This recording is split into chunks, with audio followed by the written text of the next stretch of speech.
Arachin Daf Tezayin, due to the lengthy Agada today, we're going to be very limited with slides and pictures. We're continuing with Hilchos Lashon Hara, the famous Apei Tlasa that the Chavetz Chaim speaks so much about. According to Rashi, it's a case of Rechilus where Ruvain speaks about Shimon in front of three people. Had Ruvain believed that what he's saying is true Rechilus, he wouldn't have said it in front of three people. Therefore, those three people can go ahead and repeat it, as long as they know that what they're saying is not causing damage.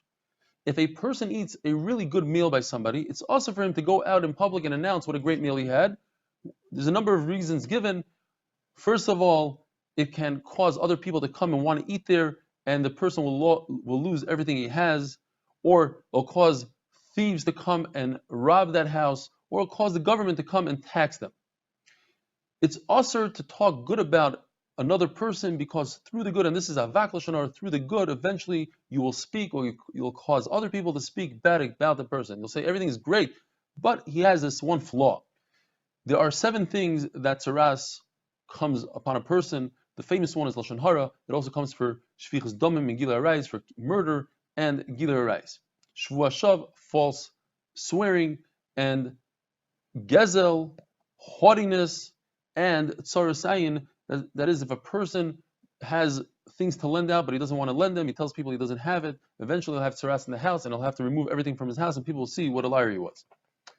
Because the bigdei kahuna, the garments that the kohen wears, is very close in proximity to the parsha of Karbanos, says the Gemara, the begadim actually create a kapara for a person. And each beged brings a kapara for another avera. The ksainas is for shvichas damim, like we had by Yosef, that the brothers dipped the ksainas in blood. The mechnasayim, which covered the erva, their kapara for gilui arayis. The mitznefes is on top of the head, that's for gasi ruach, for haughtiness. The avnate is for hir alev, the belt. The chayshen is for dinim, that's what the chayshen does. It paskins. The ephod is for avodah zara, and the me'il is for lashon hara. As we're going to see in a second, that the me'il, since it has bells and it creates a sound, it gives a kapara for something that was an avera that was done through sound. And the tzitz, which is on top of the head by the forehead, it's for azus, for azei panim, which the pasuk always says that the meitzach has to do with azei panim. Now, if a person's lashon hara created damage, then that's when tzaras is inflicted on the person. If it didn't cause damage and it was said in public, then the me'il is what creates the kapara, and if it was said in private, then the ketores creates the kapara. Now, murder, if there was no edim to give hasra, so then negoim come. Then a person gets tzaras, and if a person has hasra, of course he gets misa. The public also needs a kapara for somebody killing in their midst. So if we don't know who the Ritziach is, that's when we have the Egla Rufa. If it's known who the Ritziach is, that's when the Ketainas creates the kapara. Gilui arayis, the person that does the Aveira, he gets tzaras, and the Tzibur, they have a kapara through the Mechnasayim. Lashon hara betzina is the Ketores, as we said before, but Shvichas Damim, we know who it is Egla Rufa. We said as well. Why is it that a person that speaks lashon hara gets tzaras, he sits in seclusion? And the answer is because he, through his lashon hara, he created a rift between a husband and wife, between friends, and therefore his punishment is that he sits in seclusion.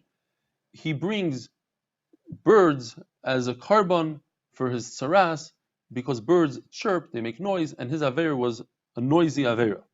And now we're going to go into a little bit of hilchos teichacha, rebuking a friend. There's a mitzvah to rebuke a friend, a person that you know, you see, observe doing something wrong. It says yichech teichiach. Now, you could not only rebuke him, you're allowed to hit him and curse him, as long as it's done out of love and not out of hate, because it says you should not rebuke your friend in public.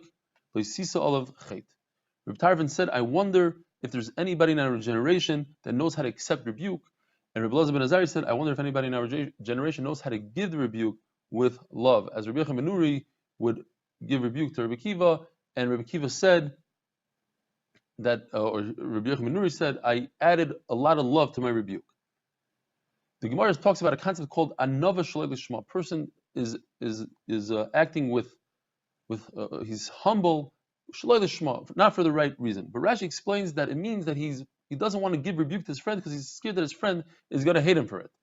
Says the Gemara, tremendous chiddush. That is even on a higher madrega than somebody that gives rebuke lishma for the right reason, because anava is such an unbelievable thing.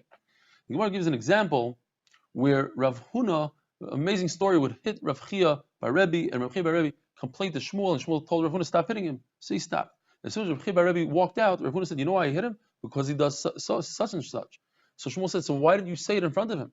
Says Rav Huna, I didn't want to embarrass him. The Gemara says, that is wrong. That's called anava shalei lishma. You should have said it in front of his face.